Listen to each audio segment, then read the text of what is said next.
Hi,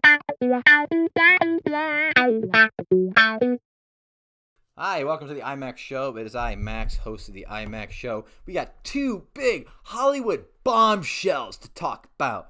I'm just kidding. I'm a bit late on them, actually. One more so than the other. So the first one, I don't really have much to say about. We'll make it real quick.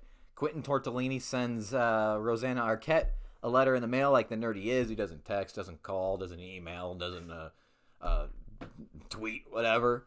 And I'll bring up what about, because she said something publicly about the N-words in his films, which people have been talking about for 30 years, so I don't know why we're still talking about it and why she decided to bring it up, but I do have her comment up here on my phone.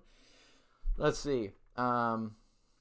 Personally, I am over the use of the parentheses slur. I hate it. I cannot stand that Tarantino has been given a hall pass, she said. It's not art, it's just racist and creepy. And so he sends a letter that I don't have pulled up on my computer like I thought I did. So we'll find it here really quick. So here we go. I'm so sorry. Here we go. Maybe I don't have it. I'm so sorry. I thought I had it up. I swore I had it up. Just bear with me here. Please. Don't click away. Okay, found it. Dear Rosanna, I hope the publicity you're getting from 132 different media outlets. Okay, I wouldn't put it past him that he actually counted all the media outlets. Writing your name and printing your picture was worth disrespecting me in a film I remember quite clearly you were thrilled to be a part of. Do you feel this way now? Very possibly. But after I gave you a job and you took the money to trash it for what I suspect is very cynical reasons, and he's probably right, shows a decided lack of class, no less honor. There is supposed to be an esprit de corps between artistic colleagues, but it appeared the objective was accomplished. Congratulations, Q. So, what did you notice? What stood out to you? What phrase or word stood out to you? If you're like me, and I know I am, I picked out, it just struck out to me, lack of class. Hilarious.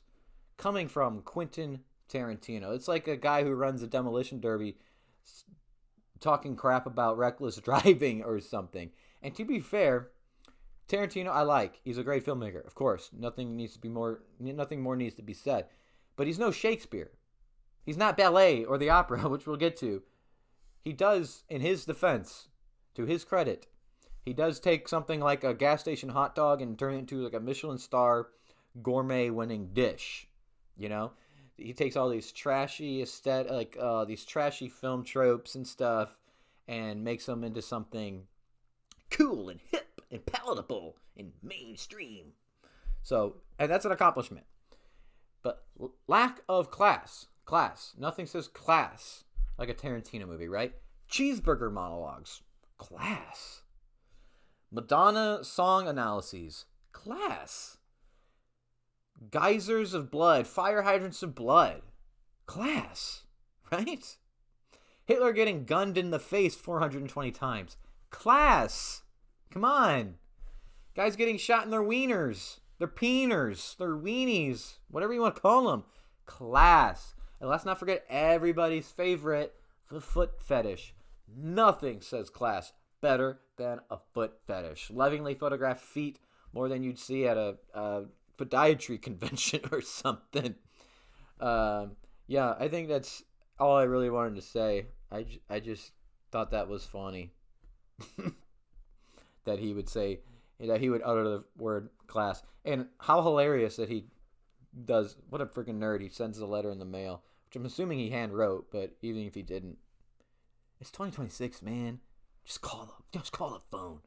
All right, and now the next one is Timothy Chalamet dissing on ballet and opera. You know, I thought the age of the movie stars was over, where we would fawn over everything they did, said, thought, and wore. Whoa! Brad Pitt frosted his tips. I better frost my tips too. Whoa! Meryl Streep said, what? I better agree. If Tiny Tim said ballet and opera was boring in 1999, we wouldn't hesitate to go to the streets to bomb ballet schools and burn down opera houses like the good fanboys and fangirls we were. If America loves anything, less so now apparently, there's nothing more America loves, than taking moral direction from moralist buttheads who get paid to play pretend for a living. So I just find this outrage is hypocritical for a few reasons. Let's go a layer deep here. Like I said, celebs, they're supposed to be America's awesome oracles, our great philosophers, our wise soothsayers, the high priests of our culture, and yet we don't take them for their word anymore. Instead, we like to do the opposite. We like to pick apart everything they say.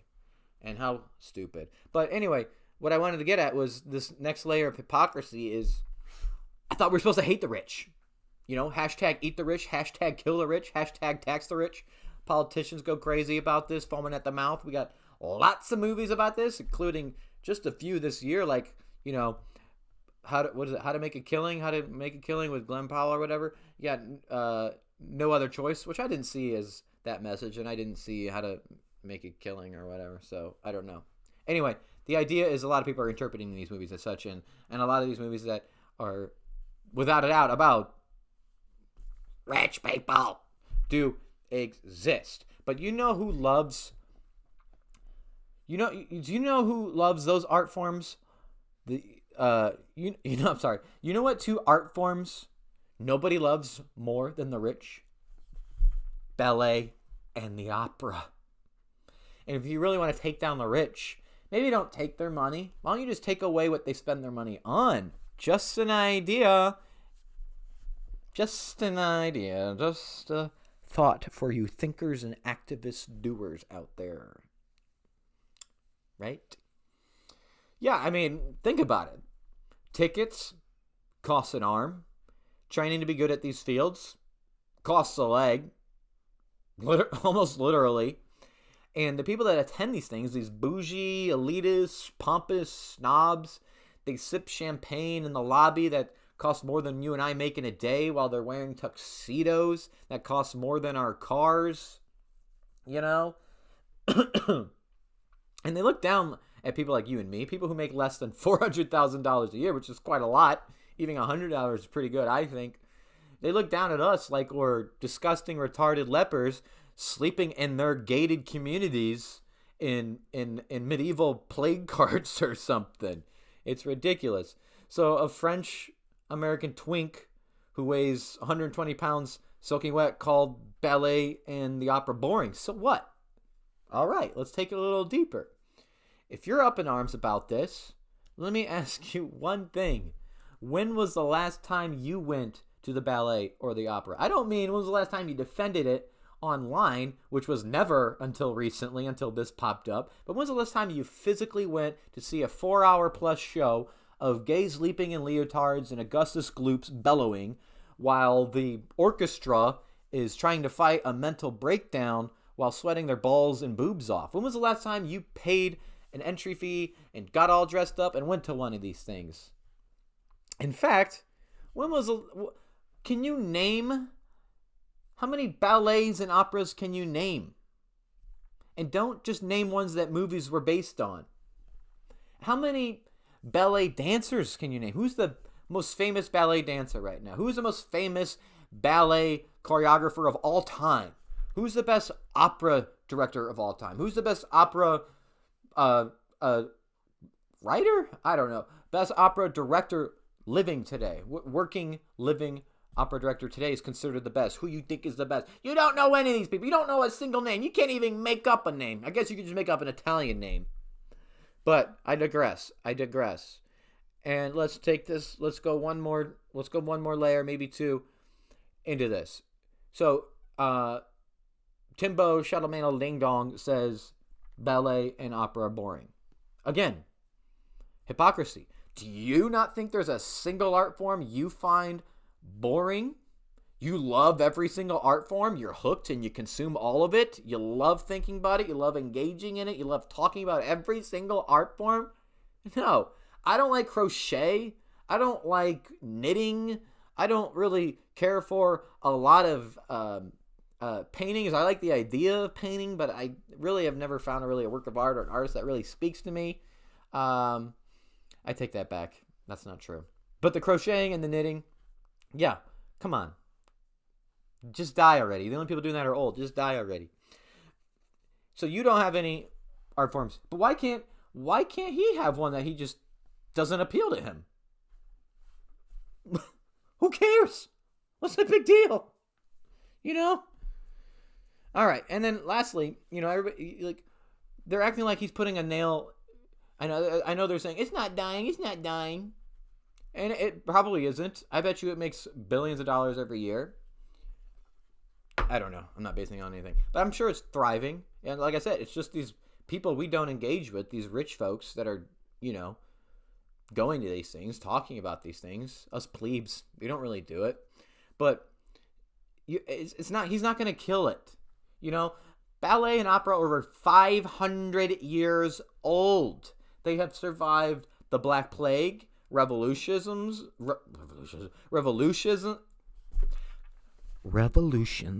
fascism, 2 world wars, and TikTok. Excuse me. It's going to survive a peach enthusiast who whispers about magical sand. You think he's going to be the one that puts the nail in the coffin? Get real. All right, that's all I got to say. I actually like opera. Why are there so many movies?